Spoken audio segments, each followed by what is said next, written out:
Assalamu alaikum. Wa alaikum salam wa rahmatullahi wa barakatuh. So mwe kuweleza. Kale sebo nabo bali kulaba. Amazo ambika ajisa mbalire. Yes sebo. Nze dono kawuku. Yes sebo. So badde mu jesu sebo. Nti sebo ino omwana wonga muwala. Nava mu kusilamu nalokoka. Omwana oyo nogezako mubuulirira dde mu busilamu. Nabeeranga akyagaanye omwana oyo mukola ntya ekyokuli ku nsonga eyo ssebo omwana oyo ayinza okuba nga azadde abaana be yazaala abaana kati abaana onembeera nga nze mbalumirwanga jjajjaabwe nembeera nga engeri yava mu busiraamu yava mu busiraamu nengezako abaana okubasembeza okubabuulirira n'okuba obuyambi mbaako gyensubise buseeka esambalire kawuku gamba singa nina omwana omuwala n'ava mu busiraamu n'alokoka nemugambako nenjogera naye n'agaana nkola ntya ebintu ebyo Katonda yabitulaga nga bijja kubaawo omwana wa nabbi mulamba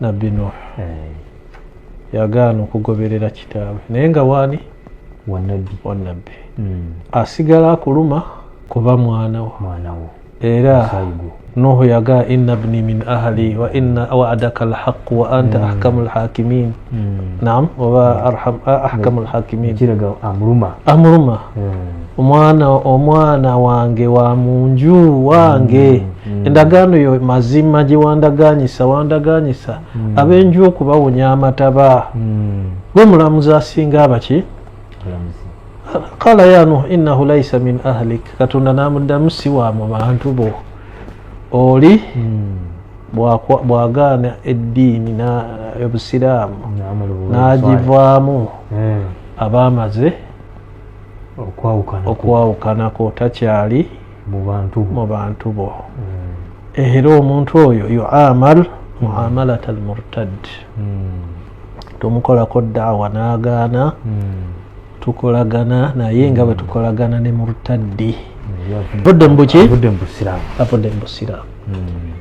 awo ensobi abasiraamu bagikola avudde mu busiraamu yenna waliwo kafiru asili ng'oli yazaalibwa si musiraamu oyo bye tuyita kafiru asili ne wabawo ne murtaddi akyuse amateeka gaffe ag'eddiini yaffe gatukkiriza okukolagana n'oli azaaliddwa era omuyita ku mbaga ogenda mu bino eby'edduniya omugulako okola ki naye ono akyuse tatoolerwa salaamu talambulwa tayambibwa tulina kumwetemerako ddala n'olwekyo abazadde abamu kye bakola ne babasembeza mwana wange ebyo byonna era abamu ebivaamu ate n'abasigadde ne babakosa akosa n'abalala tekikoma ku ekyo naam gwe kennyini ofuna naki n'omusange wa Allah oli kasita ava mu ddiini busiraamu ng'abadde musiraamu oba n'asiramukako kalubeere lunaku lumu n'amala n'agivaamu n'agaana okugiddamu oyo tetuba naki nankolagana naye mu kintu kyonna ku nsi kuno era bw'aba mu nsi eziramusa obusiraamu waliwo etteeka erimulamula.